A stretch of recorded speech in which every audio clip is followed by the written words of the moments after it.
Hello. എടി നീയേ ആ ടേബിളിന്റെ മുകളിൽ നിന്ന് ക്രെഡിറ്റ് കാർഡ് എടുത്തായിരുന്നോ? ആ എടുത്തായിരുന്നു, ചെറിയൊരു ഷോപ്പിംഗ് ഉണ്ടായിരുന്നു. വെക്കട്ടെ? എടി മഹാഭാവി നീ അത് ഹലോ പറ്റില്ല. ഹലോ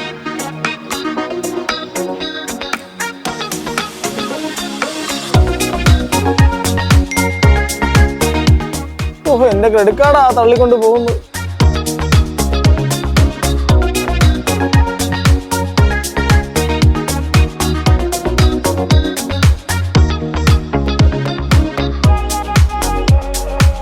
$10,000 പോയി. ഇതിനൊക്കെ ഞാൻ EMI ഒക്കെ തന്നെ അടക്കേണ്ടി വരുമല്ലോ ദൈവമേ. ഇത് കഴിഞ്ഞില്ലേ? ഭാഗ്യം, രാമചന്ദ്രനായിരുന്നു. നോ ടെൻഷന്. ഇത് ഏത് രാമചന്ദ്രൻ? ഓ കണിയാപുരം പുതിയ രാമചന്ദ്രൻ. അങ്ങനെയാണെങ്കിൽ എനിക്കൂടെ എന്തെങ്കിലും എടുക്കാൻ പറയാം. ഷർട്ടും പാൻറ്റും ഒക്കെ തീർന്നിരിക്കുക. മോളൂസ് ചെല്ലാം.